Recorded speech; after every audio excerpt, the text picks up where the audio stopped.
Място с дъх на история, царски блясък, позабравено богатство и опит за възраждане. Това е винарската изба, двореца в Ксеноград край Варна. Уважаеми зрители, на това място вече повече от 120 години се съхранява царската винена колекция на България. Прочутата дворцова винарна е създадена през 1891 година.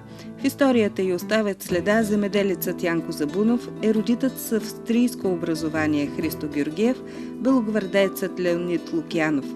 Вино се прави с ум и любов, затова Ксеноградската винарна започва да печели медали още в началото на 20 век.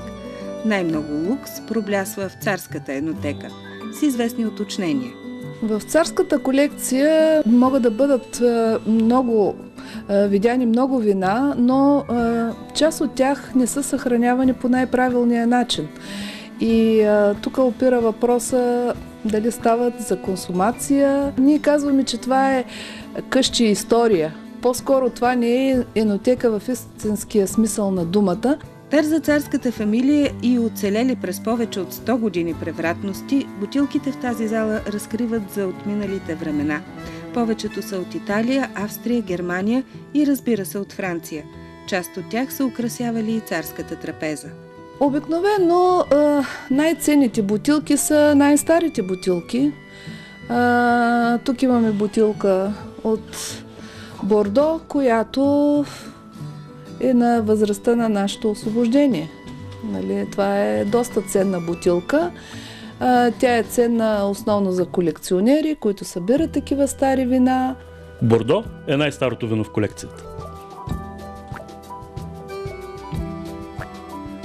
Никой не се наема да каже колко може да струва подобна бутилка на международните специализирани аукциони. Сумата в евро вероятно ще е с 4-5 нули отзад, казват специалистите. По-важното обаче е, че тези бутилки са миг история, запазен за поколенията. Такава история пазят и огромните дъбови бъчви в подземието на винарната. Някои подписани от майстора им, други посветени на руски космонавти, които посещавали хладните галерии. И днес туристите се вдъхновяват от тайните на Ксеноградската винарна. Хората с интерес се докосват до тези вина, защото те наистина са събрани стари вина, които рядко могат да се видят на други места. Пристъпваме към модерната реалност. Ревю на облекло и аксесуари, създадени от вдъхновението на студенти от специалността мода и мениджмънт в модата от Варненския университет. В края на всеки семестър младите дизайнери представят пред публика своите авторски решения. Какво диктуват младите дизайнери в своите нови колекции? Нека разберем. Няколко теми с любопитна визия. Аксесуари за глава, оригами, пончо или пелерина. Дизайнерката Евелина Дойчинова е потопена изцяло в горските вълшебства. Моята колекция се казва Magic Forest и е инспирирана от гората, затова повече от тоновете са зелено, кафяво, такива цветни, интересни са нещата, типично в моя стил, както и предишната ми колекция. Има и от актуалния цвят Марсала, някои от облеклата. Има ръчно плетиво, което аз сама съм правила. Различни неща ме вдъхновяват. Най-често личните преживявания, болката, която изживявам, природата. Понякога се случва нищо да не ме вдъхновява, тогава не се случва, но имам дори сънища понякога. Различни неща. Всичко, ако ме вдъхновява, всичко наблюдавам и усещам. Погледът на младите творци е повлиян от световните модни тенденции, но през собствената им авторска призма и винаги е обърнат към днешния ден.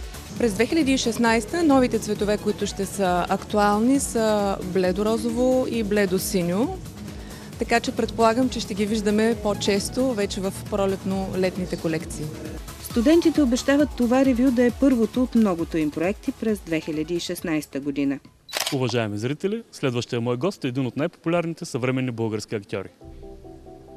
Срещаме се с Асен Блатечки във фестивалния и конгресен център, малко преди да започне театралната постановка «Когато котката я няма». Това е и негов режисьорски проект. Блатечки често идва във Варна и обяснява това така. Варна е много странно място за мен. Аз, когато дойдох за първи път в този град, имах чувство, че не съм в България. Някак си изглеждаше ми европейски град, много различен.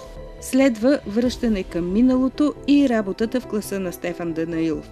Кое е най-ценното, което е научил от него? Стефан ни научи според мен, мастера ни научи да бъдем хора, което е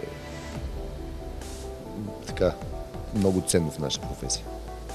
Можем ли да говорим за възраждане на българското кино? Ох, как се надявам, ако знаеш, но ми се струва, че не можем в момента. Така, поне аз, откакто съм в тази професия, забелязвам такива напани, да се възроди и пак замира, да се възроди и пак замира. Надявам се да премине тази граница, да започнат да се случват хубави филми, поредица от хубави филми, за да върнем доверието на хората към нас, защото според мен то липсва. През 2015 Асен Блатечки спечели наградата Златната роза за най-добра мъжка роля във филма на Стефан Командарев «Съдилището». Кога е съдилището за един актьор? Може би когато настъпи момента, в който разбереш, че трябва да слезеш от сцената, може би това е. Защото актьорите сме такива същества, че някакси си мислим, че винаги можем да го правим това нещо. А то не е така. Според мен е този момент, в който един актьор решава, че вече трябва да слезе от сцената, там е съдилище. Имате ли своя философия за живота? Да, имам си. И тя е, че няма вчера, няма утре, всичко е сега, в тази секунда. Това беше всичко от нашата светска вълна в морето от информация. Бъдете здрави!